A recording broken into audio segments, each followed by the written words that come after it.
Hello friend, अस्सलाम वालेकुम। Welcome back to my channel. मैं हूं आपकी Nazin. Today's video I am going to talk about माँ की दुआ और बद्दुआ। गुस्से की हालत में अक्सर लोगों में शुमार है कि कुछ भी उल्टा सीधा हमेशा बोला करते हैं। कभी नाफरमाबरदार बोलते हैं, कभी झूठा बोलते हैं, कभी पागल बोलते हैं। लेकिन आपने कभी सोचा है कि आपके ज़ुबान से निकली हुई बातें अल्लाह ताला कब कुन कर दे, कब कबूल कर दे और आपकी औलाद नाफरमान हो जाए, झूठा हो जाए और पागल हो जाए। तो कभी भी अपनी औलाद के लिए सोच समझ के लक़ब कोई भी अल्फाज इस्तेमाल किया करें। आपने ये तो सुना ही होगा कि अल्लाह रब्बुल इज़्ज़त ने साफ साफ लफ्ज़ों में फरमा दिया है कुरान मजीद में कि माँ की और बाप की ज़ुबान से निकली हुई बातें दुआ ही है और बद्दुआ भी है।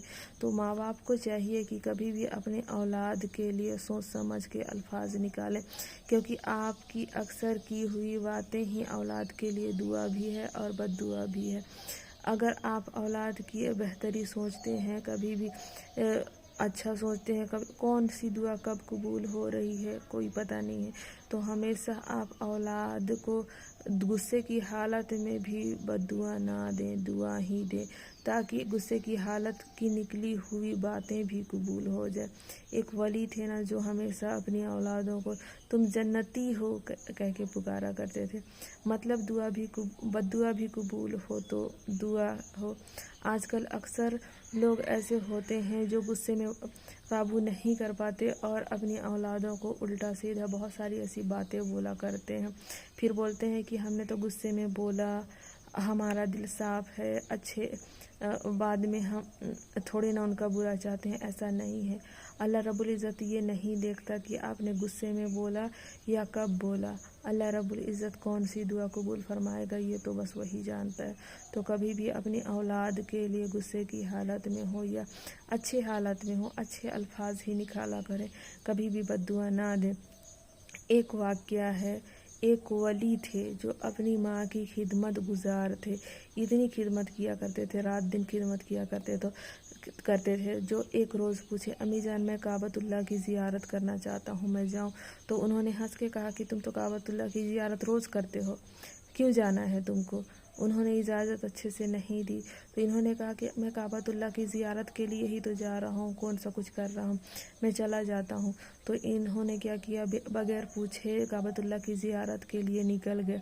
जब शाम हुई तो माँ ने आवाज़ दी, एक बार दो बार। जब आवाज़ दी और वहाँ से आवाज़ नहीं आई तो समझ गए कि ये काबतुल्लाह की ज़ियारत के लिए निकल गया। और कुछ देर हुआ, फिर वो रोने लगे। फिर उन्होंने कहा कि बगैर इजाज़त चला गया, मैंने इजाज़त नहीं दी थी और मेरी बात नहीं माना। अल्लाह रब्बुल इज़्ज़त तू ऐसा कर कि वो काबतुल्लाह की ज़ियारत कभी ना कर पाए। इतना कहना और उनकी दुआ कबूल हो गए।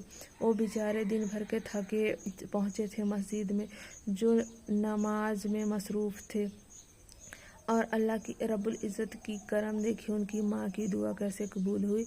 उसी रोज़ मतलब वहाँ जो बस्ती में ये नमाज़ पढ़ रहे थे, जो बस्ती के मस्जिद में नमाज़ पढ़ रहे थे, उस बस्ती में चोर घुस आए और चोर मस्जिद के अंदर होते हुए गायब हो गए। और सब जब चोर को दौड़ाते हुए मस्जिद में देखे तो ये सजदे में मसरूफ़ थे। तो उनको लगा कि चोर बचने के लिए सजदे में है, तो वो पकड़ के ले आए और वहाँ की आलिम ने उनको ये सज़ा दे दी कि इनका हाथ, इनका पैर, इनकी आँखें निकालो, क्योंकि ये अपने गुनाह से बचने के लिए नमाज में सजदे में झुका था।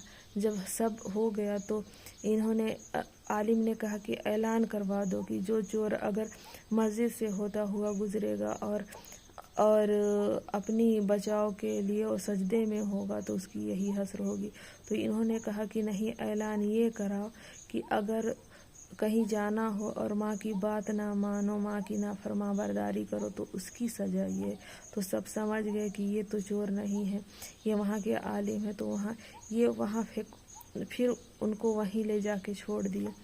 जब ये किसी दरवाजे पे पहुँचे तो इनकी आँखें नहीं थी, ना हाथ था, ना पैर था।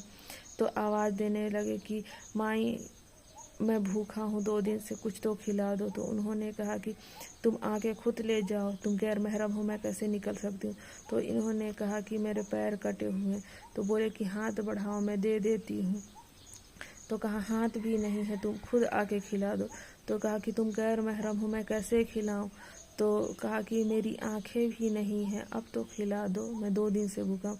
जब इनकी माँ गई तो देखती है कि उनका बेटा है।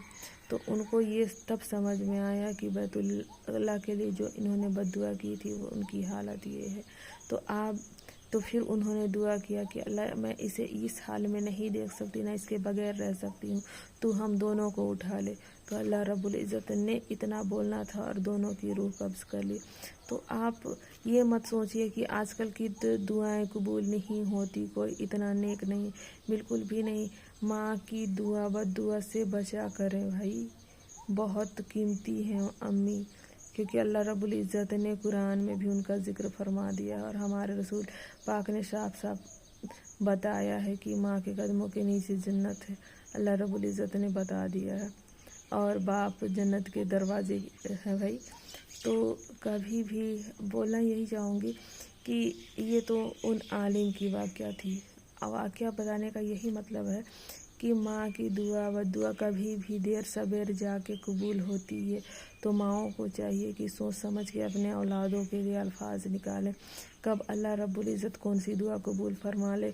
और औलाद को आप यकीन माने परेशानी में देख के खुश भी नहीं होंगे। तो ज़ुबान ही है कह के एकदम ज़ुबान ऐसे ना खोल दें कि मैंने तो बस गुस्से की हालत में, बिल्कुल भी नहीं। हज़रत अली ने साफ साफ फरमाया है कि इंसान एक दुकान है, ज़ुबान उसकी ताला, और ताला जब खुलता है तभी पता चलता है कि दुकान कोयले की है या सोने की। तो वही बात है। तो और हमेशा गुस्से में कंट्रोल किया करें, क्योंकि अल्लाह ताला ने गुस्से को पीने का हुक्म दिया है हर मुसलमानों को। तो आप भी अपनी औलादों के लिए गलत लफ्ज़ इस्तेमाल ना किया करें, हमेशा दुआएं दिया करें। अल्लाह रब्बुल इज़्ज़त हम सब को नेक राह में चलने की तौफीक अता फरमाए। दुआ में याद रखिए। अल्लाह हाफिज़।